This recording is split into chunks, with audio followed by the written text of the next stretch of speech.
The Department of Homeland Security has taken the federal lead in trying to contain a zombie outbreak in Manhattan. My name is Melissa White, and I am the director of the Federal Emergency Management Agency, otherwise known as FEMA. FEMA's responsibility is for the preparedness and emergency response to disasters such as what we are currently experiencing. I have an important announcement for the citizens of Manhattan and the surrounding communities. If you are in the Bronx, Queens, Brooklyn, Staten Island, or any New York or North Jersey suburb around New York City, please pay close attention to this message. While this is currently considered a local emergency and is isolated to Manhattan, it could quickly become a state of emergency. FEMA is going to do everything in their power by working with other local and federal agencies to assure this situation is downgraded as soon as possible. As of right now, we believe 1 million residents of Manhattan have been affected by the zombie virus, and the number will continue to rise if people do not prepare now. The situation began when biohazardous waste seeped into the water supply system. The Office of Public Health Preparedness and Response, OPHPR, has deployed epidemiologists to New York Presbyterian Hospital in Manhattan, where it is believed the problem first began. At this time, there is no indication that this event is related to a bioterrorism incident and is listed as a potential accident. Representatives from AdvaWaste, the medical waste disposal company serving the hospital, are standing by to help correct and address this issue. Patients not zombified have been moved to Mount Sinai Health System. This means Presbyterian will be closed for the investigation, and dire, non-zombie emergencies will be directed to other hospital locations throughout the city. If you have been bitten by a zombie, we ask that you remain calm and isolate yourself. At this time, do not drink or use the water in Manhattan. FEMA is working with the Centers for Disease Control and Prevention, otherwise known as the CDC, to mitigate this issue. The CDC is advising the population in and around Manhattan, if you have not already done so, to create an emergency kit, make a plan, and be prepared. The CDC 2011 suggested the emergency kit should contain a few days' worth of items. They suggested supplies such as a bag with bedding and clothing in case you need to evacuate, such as this. Food and water, non-perishable food, and water should be 1 gallon per person per day. Cleaning supplies such as bleach, soap, and towels.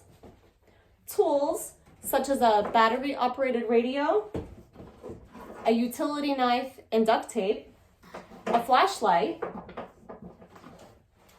and an emergency first aid kit. ZombiesAlive.com no date said zombies can smell a person's blood up to a mile away, so it is essential that any cuts or wounds be properly dressed and bound.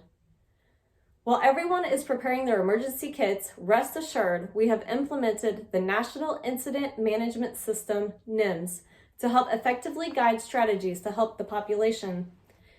Zombies attack by eating people's brains, and approximately 1,000 people have fallen victim to the zombie feeding frenzy already. The National Guard will arrive at any moment to help the New York City Police Department take control of the zombie population. Manhattan is an island, so we are confident that sealing off bridges and tunnels into the area will help contain the situation. This means you will not be able to get in or out of Manhattan. Emergency personnel will be located at all ports into and out of the city to assure no one leaves and only emergency officials can get in. We are asking anyone in Manhattan and the other boroughs of New York City and the suburbs within a 30-mile radius around the city to stay quarantined in their homes until further direction. We are shutting down all businesses, roads, and transportation services in Manhattan and the other boroughs. This means beginning immediately, there will not be running subways, buses, or taxi service, or the use of cars within the city. If you are in Manhattan and you believe you cannot make it back to your home and you are not showing symptoms of the zombie virus, you can try to make your way on foot to the Jacob K. Javits Center in Midtown, where officials have set up the Incident Command Center. Emergency response units will screen you and you will be allowed entry once you pass the test showing that you have not been zombified. Since there are many Starbucks locations throughout the city, FEMA will be using them to set up emergency food, water, and medication stations.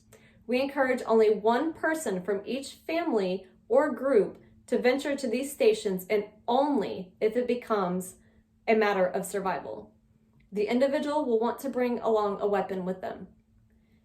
If you encounter a zombie, run away as fast as you can. All residents are encouraged to have a baseball bat or other brain bashing or stabbing instrument to use if the zombie approaches them. ZombiesAlive.com, no date, said that a zombie's head needs to be bashed beyond recognition in order to properly eliminate their threat. While stabbing the brain is an alternative to bashing, ZombiesAlive.com, no date, does not recommend gunfire as an alternative because the loud noise might attract more zombies. And remember, there are already 1 million of them in Manhattan. With the noise factor in mind, children might be the most vulnerable to zombie attack because they are unable to keep quiet as long, and then there is the factor of them not being able to run very fast.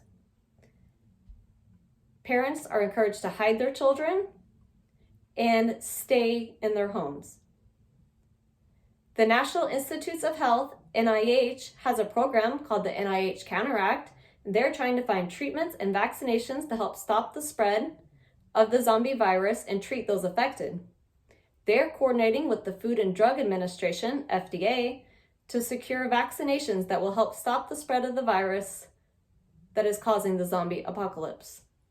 Pfizer Corporation, located in New York City, has gotten the authorization to expedite their progress on vaccine development.